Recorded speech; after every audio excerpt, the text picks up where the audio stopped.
వక్రతుండ మహాకాయ సూర్యకోటి సమప్రభా నిర్విఘ్నం కురు మే దేవా సర్వకార్యేషు సర్వదా.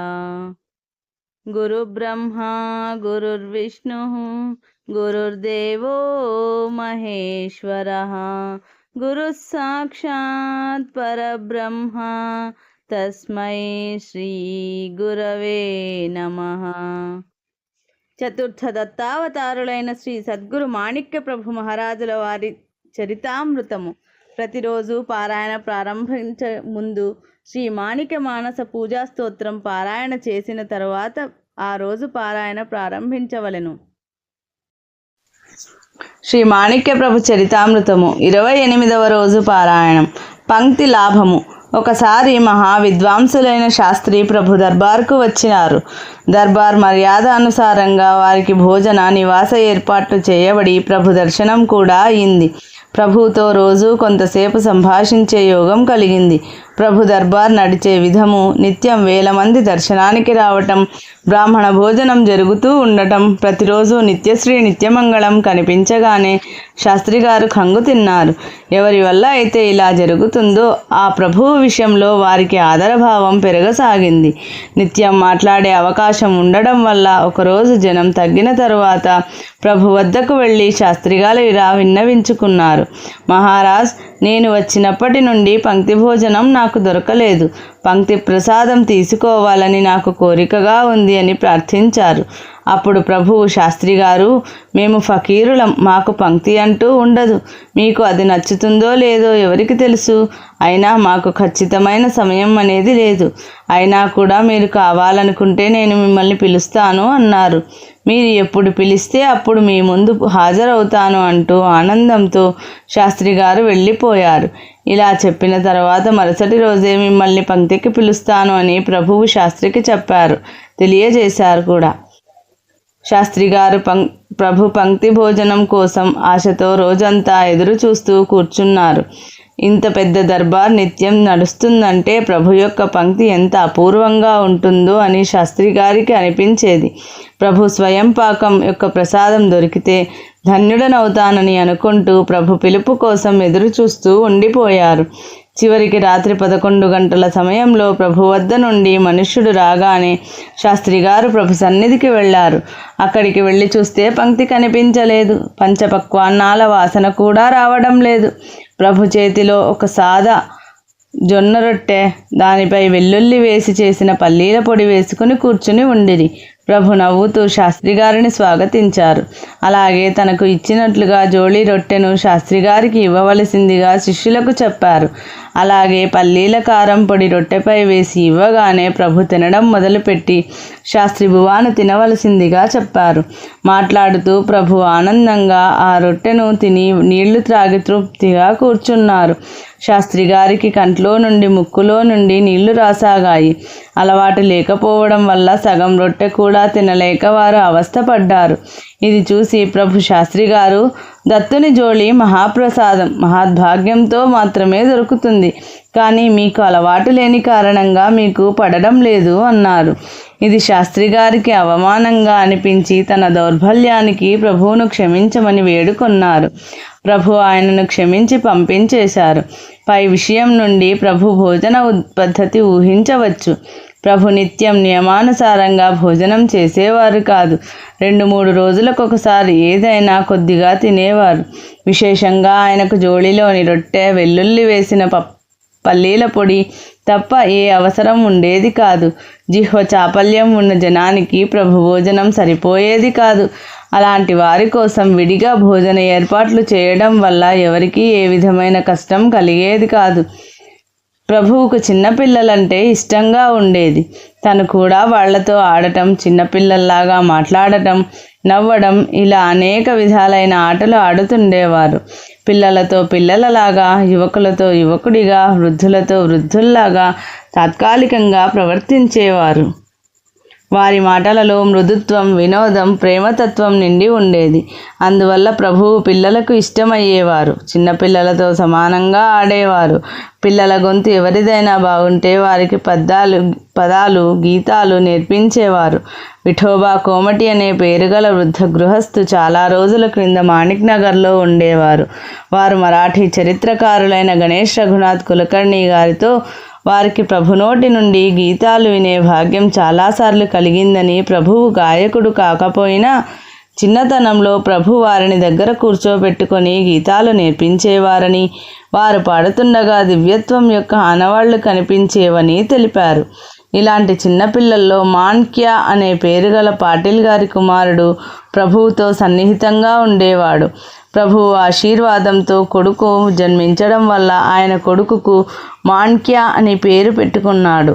మాణిక్ నగర్ నుండి పాటిల్ వాళ్ళ ఊరు 4 కోర్సుల దూరంలో ఉండేది. కానీ ప్రతి గురువారం కొడుకును తీసుకుని ప్రభు దర్శనానికి వచ్చేవారు. మాణిక్యా ప్రభు ఆకర్షణలో చిక్కుకున్నాడు. ప్రభు అంటే తన సర్వస్వంగా భావించేవాడు. ప్రభు వద్ద నుండి తిరిగి గ్రామానికి వాడిని తీసుకుపోవడం ఆ తండ్రికి చాలా కష్టమయ్యేది. ఒకరోజు ఆ చిన్న మాణిక్యా తన పొలంలో ఆడుకుంటుండగా ఒక లోతైన బావిలో పడ్డాడు. పడుతుండగా మాణిక్యాకు ప్రభు గుర్తుకు వచ్చి ప్రభు అని పిలిచాడు. భక్తుల మరియు అందులో మాణిక్యా వంటి ముగ్ధ బాలునికి కలిగిన ముప్పుకు ప్రభు వెంటనే స్పందించి వెళ్ళి రక్షించారు. ఎలాంటి దెబ్బ తగలలేదు. అంతేకాదు నిత్యం ప్రభు వద్ద ఆడుతున్నట్లుగానే ఆ బావిలో వాడికి అనిపించసాగింది. ఇక్కడ మాణిక్యా తల్లిదండ్రులకు వాడు బావిలో పడిన విషయం తెలిసి భయంతో పరిగెత్తుకొచ్చారు. తల్లి స్వరం విని మాణిక్యా మాట్లాడసాగాడు. అందరికీ ఆశ్చర్యం కలిగింది. ఇంత లోతైన బావిలో పడ్డ పిల్లవాడు ఎలా బ్రతికాడు అని. అప్పుడు తల్లి బాలా, ఇంకా నీవు ఎలా బ్రతికి ఉన్నావు అని అడిగితే మాణిక్యా, నేను ప్రభువుతో ఇక్కడ ఆడుకుంటున్నాను అన్నాడు. ఇది ఎలాంటి వింతో ఎవరికీ అర్థం కాకపోవడం వల్ల ఆశ్చర్యంతో జనం తాడును క్రిందికి విడిచారు. వారిలో ఒకరు బావిలో దిగి వాడిని సురక్షితంగా పైకి తీసుకువచ్చారు. పైకి వచ్చిన తర్వాత ప్రభు లోపల ఉన్నారని వారి తలకు కట్టిన పగడాను కూడా గుర్తుగా చూపించాడు. ప్రభు తన అద్భుత సామర్థ్యంతో మాణిక్యాను రక్షించారని అందరికీ దృఢ నమ్మకం కలిగింది. వాడిని ప్రభు పాదాలపై వేయడానికి మాణిక్ నగర్కి తీసుకొని వచ్చారు. ప్రభు వాడిని దగ్గరికి తీసుకుని వీపుపై చేతితో నిమురుతూ ప్రేమతో, నేను బావిలోకి వచ్చానని ఎందుకు చెప్పావు అన్నారు. తుల్జాపూర్ భవానీ. ప్రభు దర్శన భాగ్యం కలిగిన తరువాత మనిషిని ఆలోచన పద్ధతిలో, ప్రవర్తనలో తేడా కనపడకుండా ఉండదు. ముస్లింలు తమ సంకుచిత దృష్టికి సిగ్గుపడి ప్రభు యొక్క ప్రభావంతో హిందువులపై ద్వేషభావం పోయేది. వైష్ణవులకు ప్రభువులో సాక్షాత్ విష్ణు రూపం కనిపించేది. శైవులకు ప్రభువు శంకర రూపంలో దర్శనమిచ్చేవారు. ముస్లిం, హిందూ, సిక్కు, జైన్, లింగాయత్ ఇలా అన్ని మతాల వారికి ప్రభు తమ ఇష్టదైవంగా కనిపించేవారు.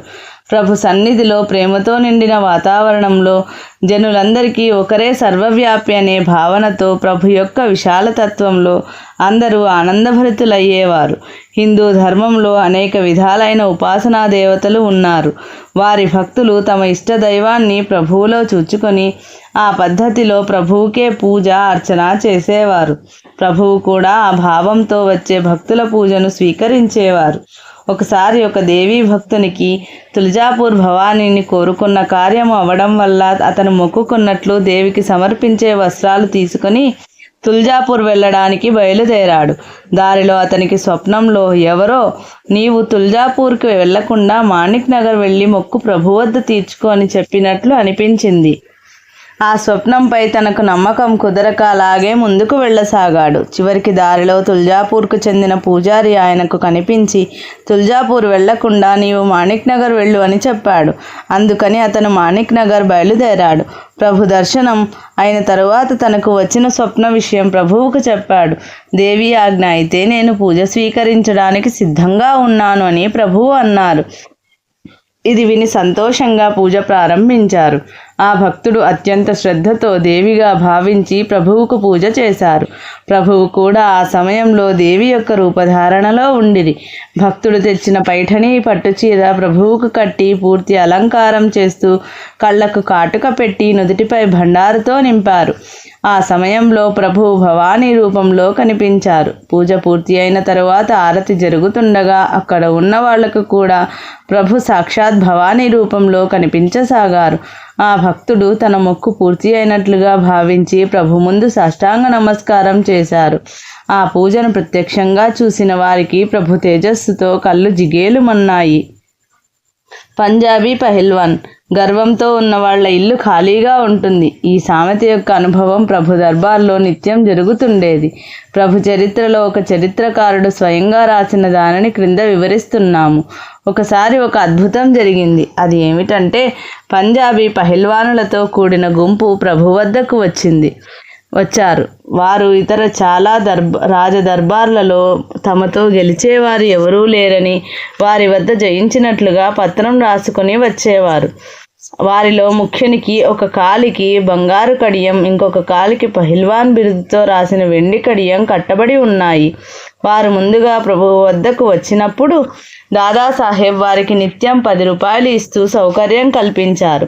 ప్రభు దర్శనం చేసుకుని మాతో ఎవరైనా కుస్తీ చేసి వారితో మేము గెలిచినట్లుగా ప్రమాణపత్రం రాసి ఇవ్వాలని పట్టుపట్టారు. కానీ ప్రభు, మాది ఫకీరుల దర్బార్, భిక్ష చేస్తూ గురుభజన చేసే మా వద్ద పహిల్వాన్లు ఎక్కడ ఉంటారు? మరియు మా ప్రమాణపత్రంతో మీకు ఉపయోగం ఏమిటి? ఒకరోజు గురు దర్బార్ యొక్క రొట్టె ప్రసాదంగా తీసుకుని మీ దారిన మీరు వెళ్ళండి. సద్గురు కృపతో 4 దిక్కులా మీ పేరు వ్యాపిస్తుంది. ఇలా మొదటిసారి దర్శనానికి వచ్చినప్పుడు వాళ్లకు సముదాయించి చెప్పారు. కానీ వారు తమ పట్టు విడవలేదు.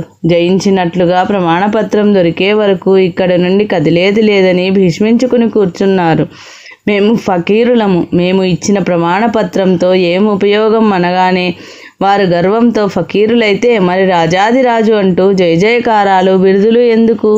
1000 మందిని తమ వైపు ఎందుకు ఆకర్షించుకుంటున్నారు? రాజాలైతే మాకు ప్రమాణపత్రం ఇవ్వండి, ఫకీరులైతే మా నుండి ఏమీ కాదని స్ఫూరితో పత్రం రాసి ఇవ్వండి. అది లేకుండా మేము ఇక్కడి నుండి కదలమని చెప్పారు. ఇది చూసి ప్రభు భక్తులు వారి దురవస్థను చూసి నవ్వుకున్నారు. ప్రభు ముందు మాత్రం నిశ్శబ్దంగా కూర్చున్నారు. పహిల్వానులు సంఘము వద్ద ఉండేవారు. వారికి దాదాసాహెబ్ గారు రోజు 10 రూపాయలు భోజనం కోసం ఇచ్చేవారు. దాదాపు 10 రోజుల తరువాత ఒకరోజు సాయం సమయంలో ప్రభు నడుచుకుంటూ సంఘము వద్దకు వెళ్ళారు. వారు ప్రభు వద్ద చివరిగా మాట్లాడాలనుకుంటుండగా ఇంతలో 6 తొమ్మరి వాళ్ళు ప్రభు ముందుకు వచ్చి నిలబడ్డారు. వారు తమ కసరత్తు విద్యను ప్రభు చూడవలసిందిగా విన్నవించుకున్నారు. అప్పుడు ప్రభు నవ్వుతూ, మీ కసరత్తు తర్వాత చూస్తాను, కానీ ముందు ఈ పహిల్వాన్లు ఏమంటారో వినండి.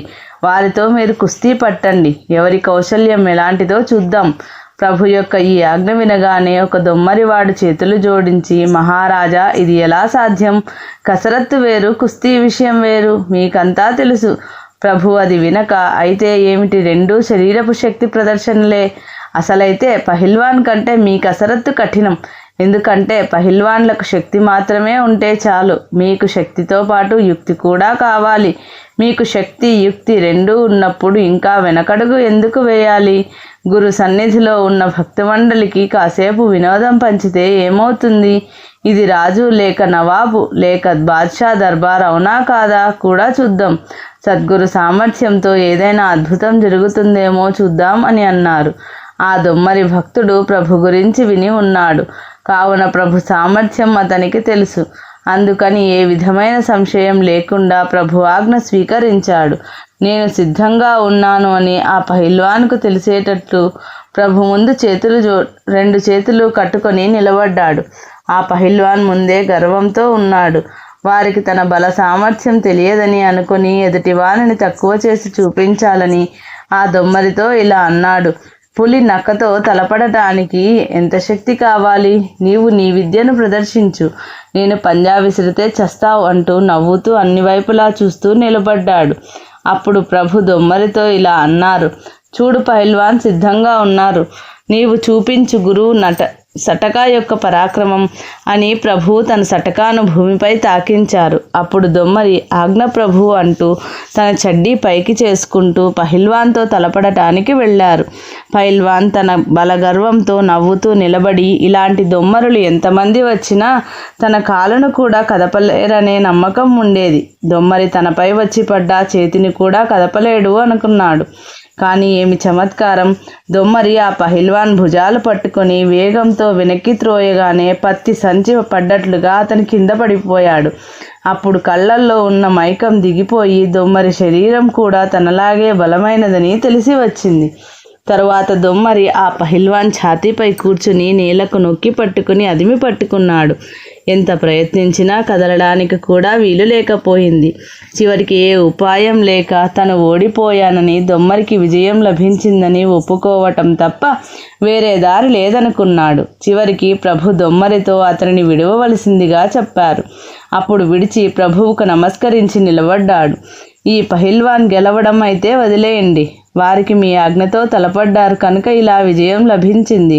మీరు ఎవరికి కావాలంటే వారికి సామర్థ్యం ఇవ్వగలుగుతారు. ఈ విషయంలో మాత్రం సంశయం లేదు అని అనగానే ఎప్పటిలాగే నగదు ఇచ్చి సంతోషపరిచి వారిని పంపించారు. గర్వభంగమైన ఆ పహిల్వాన్కు కూడా ధనం, మిగతా వారికి డబ్బుతో పాటు బట్టలు కూడా ఇచ్చి గురుదర్బార్లో ఇలా గర్వం చూపించరాదు అని చెప్పి వారిని తిరిగి పంపించారు. ఇది శ్రీ మాణిక్య ప్రభు చరితామృతం 28వ రోజు పారాయణం సంపూర్ణం. మంగళాచరణము. శ్రీ మాణిక్య బిరుదావళి. శ్రీ భక్త కార్యకల్పద్రుమ గురు సార్వభౌమ శ్రీమద్రాజాదిరాజ యోగి మహారాజ త్రిభువనానంద అద్వైత అభేద నిరంజన నిర్గుణ నిరాలంబ పరిపూర్ణ సదోదిత సకలమత స్థాపిత శ్రీ సద్గురు మాణిక్య ప్రభు మహారాజ్ కీ జై.